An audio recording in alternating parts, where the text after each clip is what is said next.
Assalamualaikum warahmatullahi wabarakatuh. Ya, masih dengan saya di sini kita akan belajar tentang materi teks narasi untuk kelas 7 ya.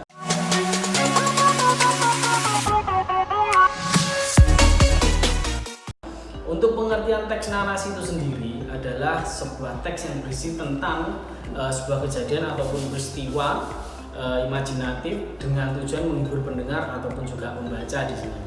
Oke, untuk jenis-jenis teks narasi itu ada bagi menjadi dua. Yang pertama adalah teks cerita imajinasi, adalah sebuah cerita yang berupa karangan imajinasi yang bersumber dari kehidupan sehari-hari dari pengarang ataupun orang lain. Nah, jadi bisa settingan latar itu ada di dunia nyata, itu ada seperti kesamaan nama tokoh dan lain sebagainya, itu juga ada karena memang diambil dari kisah nyata kemudian masih ditambahkan lagi lah. Kemudian yang kedua adalah cerita fantasi di sini. Teks cerita fantasi adalah teks cerita yang berisi sebuah kisah yang tidak bisa memang tidak bisa diterima akal. Dan karena apa? Di situ untuk latarnya sendiri itu berupa khayalan semuanya. Bahkan untuk tempat-tempatnya sendiri itu tidak ada di dunia nyata. Jadi benar-benar khayalan semuanya. Seperti itu. Untuk langkah-langkah bercerita, kalau kita ingin menceritakan kembali isi cerita yang kita baca ataupun kita dengar, itu yang pertama kita harus menangkap cerita. Tahap untuk menangkap cerita maksudnya seperti apa? Itu bisa melalui membaca ataupun mendengarkan sebuah cerita di sini ataupun peristiwa dari orang lain.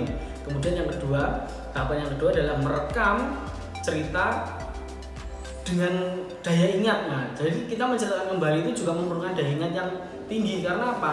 Kita harus mengingat kembali apa-apa yang sudah kita baca ataupun kita dengar. Kemudian setelah kita mengingat kembali, kemudian baru mengolah cerita.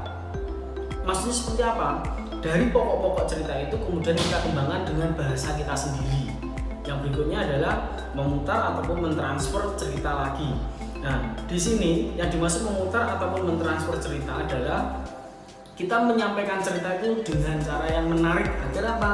Pendengar ataupun pembaca itu bisa menikmati cerita yang kita sampaikan.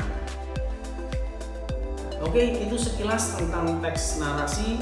Terima kasih atas perhatiannya. Semoga kita senantiasa sehat dan sukses kemarin, hari ini, esok dan seterusnya. Oke, wassalamualaikum warahmatullahi wabarakatuh.